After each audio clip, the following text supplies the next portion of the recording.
Hey everyone, it's Laurie from Cook Scrap Craft. Welcome back to the channel. Today I have a scrapbook process video for you that is my take on last month's mood board challenge over at Paper Issues. I actually don't know how long their March challenges are open for, but it's April, so obviously the April challenges are all going live right now. And I'm sure I think they do a mood board challenge every month.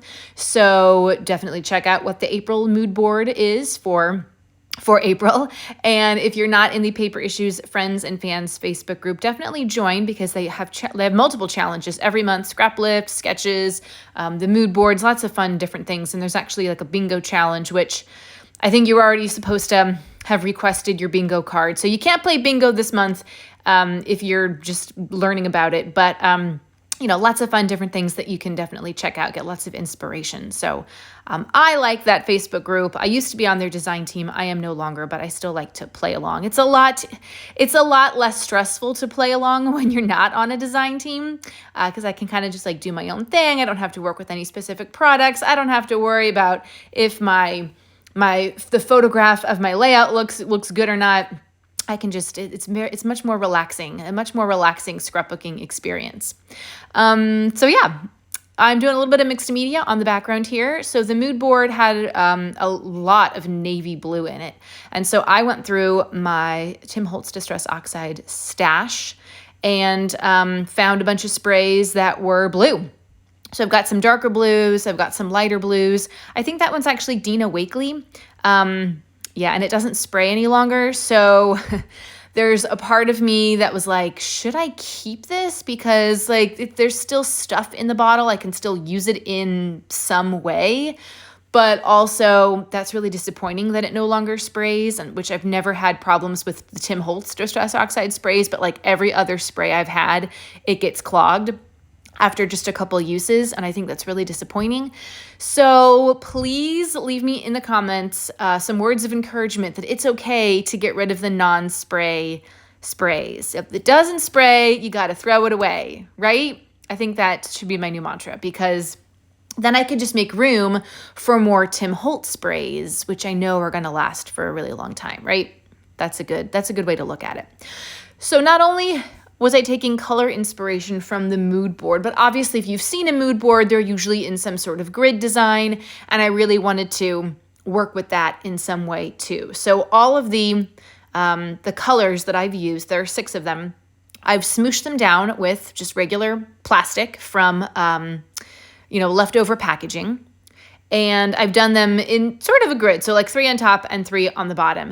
And I don't have something with a lot of different photos. If I did, you could do this sort of thing and create a grid with the photos, and each splotch of color gets its own photo or gets its own like embellishment cluster, something like that. I was really just working with what I had, and so I only had 1 photo. And I chose a photo of me at a work event last September. And I liked this one for the colors that I chose on the mixed media background, because it's a selfie of me with a cardboard stand-up of Ladybug from Miraculous. I don't know if you guys know what that show is. It's an animated series. Could be based on a comic series. I'm not actually sure. But it's about this female superhero. Like, she's a high school student, and she transforms into Ladybug, a superhero in Paris, and her hair is blue. So I was like, hey, it kind of matches the blues that are going on here. So I'm trimming down the photo a little bit. It was printed in 4x6, and please, I apologize. Don't judge me for the wonkiness of my adhesive. So I was using an adhesive tape runner, and I don't know what happened, but somehow that adhesive roll broke. And I'm like, I'm not going to throw that away because there's still adhesive, like usable adhesive on it. It just doesn't run through the tape runner anymore. So I'm using it manually. Don't judge. Like, I'll throw away the spray, but I'm not throwing away the adhesive. Like, adhesive is gold, all right? You know what I'm talking about. If you've ever run out of adhesive and you're like, I can't create now, you know how important adhesive is. So I'm going to use it up and just make it work. But I cut the photo down to smidge because I wanted to do some backing on it to create a little bit of layers going on there. And I looked in my my stash, and I have a plastic bag that has just a bunch of random blue or patterned paper blue scraps in it. So I'm just grabbing a bunch of those to fit behind the photo.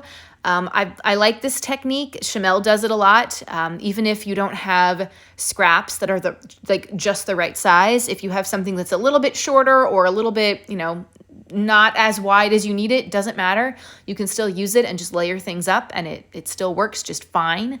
So I like to do this. It's also a great way to use up some of those scrap pieces of paper that you have. If you're working with a kit for the month and you only have a couple scrap papers left, layer them up like this, layer them up behind a photo, layer them up and put some embellishments on top. You do what you want, but definitely use them up, get those scrap papers used, and yeah.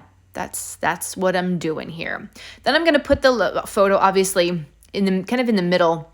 It seems to be kind of like a big white space between the smushing of the mixed media.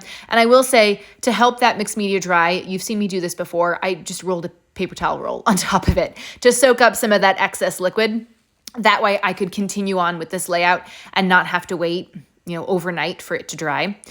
So there I've got the photo kind of going in that white space in the middle there. And then I was also inspired. Now last month, I was inspired a lot because a lot of the challenges that Paper Issues had involved triangles, but there was an aspect of the mood board that had triangles on it, and they were sort of layered up like what I'm doing here, but they were going top to bottom.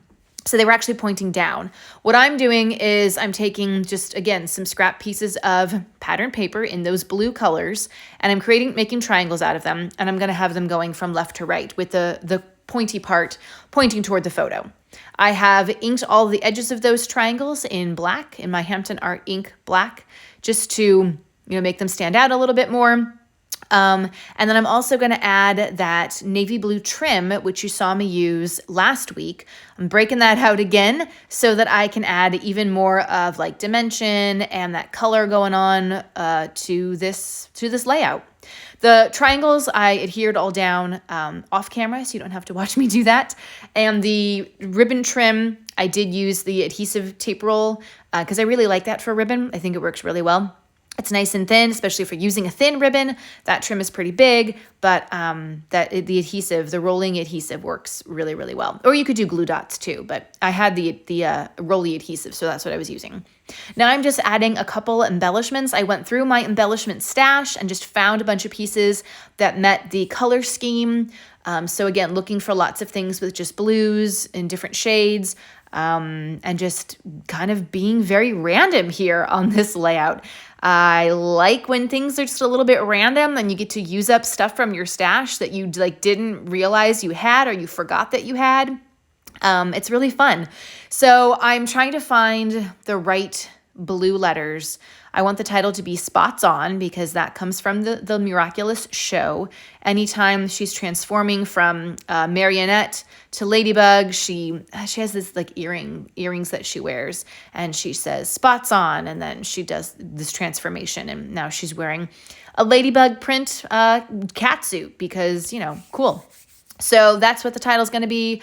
And then I'm going to add a few more embellishments up at the top because I need to balance everything out a little bit. So I'm going to work on the diagonal. Since I did stuff on the diagonal bottom right of the photo, I'm going to bring it up on that diagonal line to the top left of the photo and also have some space to do a little bit of journaling. And I'm realizing that I probably should have adhered that photo stack down before I started doing some of the embellishments. But, sometimes you don't scrapbook in a linear fashion, and that's fine. I will say that if you are new to the channel, welcome, and I hope that this video is inspiring for you. I post process videos every Tuesday, as well as random times throughout the month, depending on what hops and challenges I'm participating with. So definitely hit that subscribe button if you want to see more. If you're liking this video, give it a thumbs up. And if you're a returning subscriber, welcome back. Thanks so much for watching this video. Leave me a comment below to let me know that you're here. And if whoever you are, a subscriber, not yet a subscriber, if you have questions about anything that you see me doing, products, techniques, anything at all, leave those questions in the comments as well, and I will get back to you. So again, this is a totally random layout for this one photo. I'm adding a couple things from Illustrated Faith. They're actually blue crosses, but I'm using them as X's. Sorry, Jesus. And then I've got a couple pieces from an Echo Park sticker sheet that was part of my March haul. Got some Pink Fresh stuff going on here. I've got some stuff from the February haul. I think they were Paige Evans tickets. That's actually where I'm going to end up doing my journaling. I was going to bring a journaling spot down underneath the triangles, but I just didn't really like the way that looked. It didn't work. It kind of ruined the flow, I think, of the layout. So I ended up not doing that there, but you'll see me here doing the journaling up in that little ticket. And that's almost the end of this video. There are going to be some close-ups to show you things a little bit more in depth than obviously close-up. That's why they're called close-ups.